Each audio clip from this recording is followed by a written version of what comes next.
across the south coast, live from Solent University. You're listening to Solent Sports News.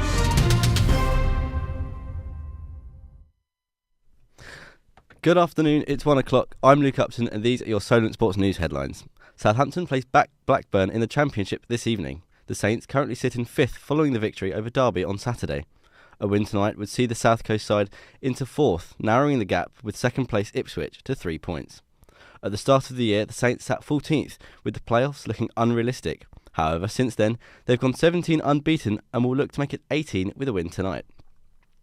And with tonight's match, Saints will look to boost confidence with Wembley calling them. Tickets have been released for Southampton's FA Cup semi-final against Manchester City. The Saints have received an allocated 33,500 seats, with tickets now on sale to eligible season ticket holders. Southampton return to Wembley for the first time since 2024 Championship playoff final and will be looking to repeat the historic day once again. The Solent Sports Festival returns tomorrow at the Solent Sports Complex. The yearly event, often referred to as Varsity, is the Olympics of university sport at Solent. A range of sports are set to take place across the next week, including football, netball, hockey and rugby. There will also be half-time performances from the Solent Ravens cheerleading team. Here now is Kira, who can tell us more. Hi Kira, how are we structuring the event? So Luke, the Solent Sports Festival is the spin on the traditional varsity, but we're doing it where 3 universities across the south coast are all coming together at Solent across 2 weeks to go head-to-head in a multitude of sports.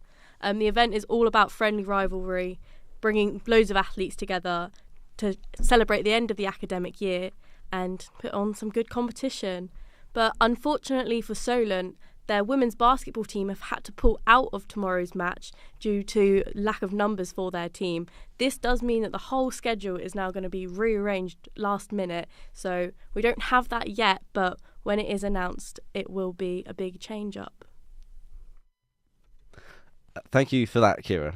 England renew their rivalry with Spain as they face off tonight in the World Cup qualification at Wembley. These two have cemented themselves as the 2 elite teams of women's football, with Spain holding the World Cup and England maintaining 2 successive Euros titles. Serena Wiegman believes that despite recent changes in the Spanish team, they still pose a huge threat. Of course they have some other players, but I think their DNA stays the same. They really want to have the ball, they play very dynamically and they really want to go forward, whether that's in possession or out of possession. I don't think that's going to change because that's totally in their system and in their DNA. Liverpool will attempt to overturn a 2-goal deficit against European champions PSG tonight. A defeat will pile on pressure of Reds boss Arne Slot after a disappointing season defending their league title. Despite being unfortunate to only be 2-0 down, fans will hope that Anfield under the lights can lead them to another memorable turnaround. Midfielder Dominic Szoboszlai believes a comeback tonight will be the best of his career. End of the game, if you say to yourself you gave everything and still we didn't go through, then you can still keep your chin up and say, yeah, we tried it. But if we do really everybody what we have to do, I still surely believe there is a big opportunity.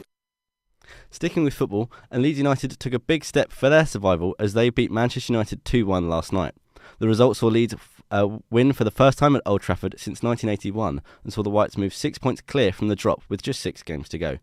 Manager Daniel Farke believed his team are now performing at the top level to change their reputation.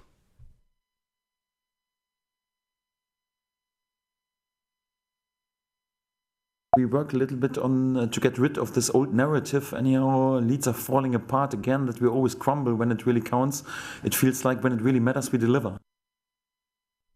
Conor Barron is set to return to the Rangers midfield after his long-term knee injury. The Scotsman aims to lead his side to another league win as they aim to chase down Hearts, who sit just 2 points above them going into the split. Barron spoke on his team's hunger to win their 56th league title. This club thrives off of us being in this sort of position, so I was disappointed last season we weren't up there and fighting for it, but we've got a massive opportunity ahead of us this season and it's one you want to be involved in and it's one that makes you hungry to go out there and perform and hopefully come away with a winner's medal around your neck. Ben Stokes has spoken on the rift between him and Brendan McCullum, believing it was overstated. The pair butted heads during England's Ashes humiliation, believing that his side should dig in, whilst McCullum wanted to stick to the aggressive style that had brought his side success. Stokes had said that while the pair are dissimilar, their disagreement is healthy and the rift is overstated. And then we end up getting to the place where we both feel that with my character and Brendan's character, we put those two things together, we'll then end up getting to where we want to get to.